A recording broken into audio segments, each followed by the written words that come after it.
10 ऐसी भारतीय सब्जियां जो असल में भारतीय हैं ही नहीं। नंबर 1 वाली का नाम सुनकर तो होश ही उड़ जाएंगे। नंबर 10, आलू। बिना आलू के सब्जी की कल्पना भी मुश्किल है, लेकिन क्या पता था कि आलू भारत का नहीं है। असल में आलू साउथ अमेरिका के एंडीज रीजन से आया है, आज के पेरू और बोलीविया से। इसे भारत में सबसे पहले पुर्तगालियों ने 16वीं सदी के आसपास इंट्रोड्यूस किया था। देखते ही देखते आलू ने भारत में ऐसी पकड़ बनाई कि अब यह हर सब्जी की जान बन गया है। नंबर 9, टमाटर। आज जो टमाटर का तड़का दाल से लेकर चटनी तक में लगता है, वो भी इंडियन नहीं है। टमाटर की असली जड़ें हैं सेंट्रल और साउथ अमेरिका में। इसे भी यूरोपियन ट्रेडर्स लेकर आए थे। शुरुआत में इसे जहरीला माना जाता था, लेकिन धीरे धीरे यह इतना पॉपुलर हो गया कि अब बगैर इसके खाना अधूरा लगता है। नंबर 8, मिर्च। अब सोचो कि मिर्ची अगर इंडिया की नहीं होती तो यहाँ के खाने का टेस्ट कैसा होता। मिर्च असल में मेक्सिको और आसपास के इलाकों से आई थी। भारत में मिर्च पुर्तगालियों ने इंट्रोड्यूस की थी और फिर इसने मसालों की दुनिया में क्रांति ला दी। आज भारत मिर्च का सबसे बड़ा प्रोड्यूसर और एक्सपोर्टर बन चुका है। नंबर 7, गाजर। दोस्तों, भारत में जो संतरी रंग की गाजर हम खाते हैं वो असल में वेस्टर्न वर्ल्ड से आई है। पहले भारत में काली या बैंगनी गाजर उगाई जाती थी। बाद में हॉलैंड से ऑरेंज कलर की गाजर भारत आई और अब वही मेन स्ट्रीम बन चुकी है। तो जिसे हेल्दी फूड का सिंबल माना जाता है, वो भी बाहर से आया मेहमान है। नंबर 6, प्याज। प्याज को लेकर भारत में हमेशा से भावनाएं जुड़ी रही हैं,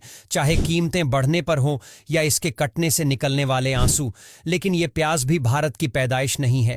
इसे मध्य एशिया और ईरान के आसपास से लाया गया था। प्राचीन काल में व्यापारियों के जरिए यह भारत पहुंचा और फिर यहाँ के खाने में अपनी जड़ें जमा ली। नंबर 5, हरी बीन्स। हरी बीन्स यानी फ्रेंच बीन्स भी भारत की देन नहीं है। इसका जन्म स्थान सेंट्रल अमेरिका है। हालांकि आज यह भारत में बड़े पैमाने पर उगाई जाती है और लगभग हर सब्जी मंडी में देखने को मिलती है। इसकी हेल्थ वैल्यू और टेस्ट ने इसे भारतीय थाली का अहम हिस्सा बना दिया है। नंबर 4, चुकंदर। इसको लेकर लोगों की राय थोड़ी मिली जुली होती है। कुछ को पसंद आता है तो कुछ इसे दूर ही रखते हैं। लेकिन क्या तुम्हें पता है कि ये भी भारत में पैदा नहीं हुआ था? चुकंदर मिडिल ईस्ट और यूरोप के कुछ हिस्सों से आया है। भारत में यह हेल्थ फूड के तौर पर लोकप्रिय हुआ और अब सलाद से लेकर जूस तक हर जगह दिखता है। नंबर 3, बैंगन। इसे दुनिया के सबसे पुराने उगाए जाने वाले पौधों में से एक माना जाता है, लेकिन इसकी असल जड़ें इंडिया में नहीं बल्कि साउथ ईस्ट एशिया यानी थाईलैंड और आसपास के देशों में मिलती हैं। भारत में यह सदियों पहले आया और अब इसे सब्जियों का राजा भी कहा जाता है। नंबर 2, बंद गोभी। बंद गोभी यानी कैबेज की कहानी यूरोप से जुड़ी है। इसे भारत में ब्रिटिशर्स के जमाने में इंट्रोड्यूस किया गया था। ठंडी जगहों में उगने वाली यह सब्जी अब भारत के पहाड़ी और समशीतोष्ण इलाकों में खूब उगाई जाती है। स्कूल के लंच बॉक्स से लेकर शादी की सब्जी तक अब बंद गोभी हर जगह है। नंबर 1, शिमला मिर्च। शिमला मिर्च का नाम सुनते ही शिमला की ठंडी वादियां याद आती हैं, लेकिन हकीकत में इसका इंडिया से कोई लेना देना नहीं है। इसे इंग्लिश